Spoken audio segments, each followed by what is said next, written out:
Hi guys. അപ്പൊ ഞാൻ ഇന്ന് കാണിക്കാൻ പോണ എന്റെ വാട്ട് ഈറ്റിംഗിന്റെ വീഡിയോ ആണ്. രാവിലത്തെ എന്റെ ബ്രേക്ക്ഫാസ്റ്റ് പുട്ടും കടലയും. അത് നിങ്ങൾക്ക് കഴിക്കാം.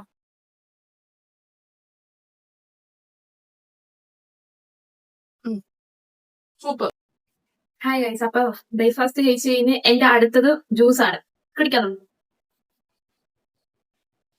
പിന്നെ നമുക്ക് കുറച്ച് ബേക്കറി ഐറ്റംസ് ഉണ്ടായിരുന്നു. പഴംപൊരി. ഇതിപ്പോ ടേസ്റ്റ് ചെയ്യാൻ നോക്കുക. എമ്മി. Hi guys. അപ്പൊ വീട്ടിൽ ആരും ഇല്ല, അമ്മയൊക്കെ പുറത്തു പോയിരിക്കും. അപ്പൊ ഞാൻ തന്നെ ചോറിനതേ കിഴങ്ങ് റോസ്റ്റ് ചെയ്തിട്ട് ഇതാണ് ഇന്ന് എന്റെ ചോറിന്റെ കറിയേക്കാം. ഞാൻ തന്നെ ഒരു തട്ടിക്കൂട്ടിയതാണ് കേട്ടോ. ടേസ്റ്റ് ചെയ്ത് നോക്കാം. ഞാനാണ് ദൈവം ഉണ്ടാക്കിയത്. സൂപ്പർ. ഞാൻ ഉണ്ടാക്കുന്നുണ്ടല്ലോ. അടിപൊളിയാ. ഗൈസ്, അപ്പൊ പിന്നെ എനിക്ക് വിശക്കാൻ തുടങ്ങി. അപ്പൊ ദാ ബിങ്കോ, ഇത് നമുക്ക് പൊട്ടിക്കാം. എന്താ നല്ലോണം ഭയങ്കര വിശപ്പ് ഈയിടെയായിട്ട്. ഹായ് ഗൈസ്, അപ്പൊ ഞാൻ ദേ കുളിച്ച് ഇതാണ് ഇന്നത്തെ എന്റെ രാത്രിത്തെ ഡിന്നർ. മീൻകറിയും മീൻ വറുത്തതൊക്കെ ഉണ്ട്. അപ്പൊ നമുക്ക് കഴിക്കാം. എനിക്ക് നോക്കട്ടെ, ഞാൻ കഴിക്കട്ടെ. എനിക്ക് പ്രത്യേകിച്ച് പരിപാടിയില്ല. ചോറ് കഴിച്ച് കിടന്നുറങ്ങാം. ബൈ.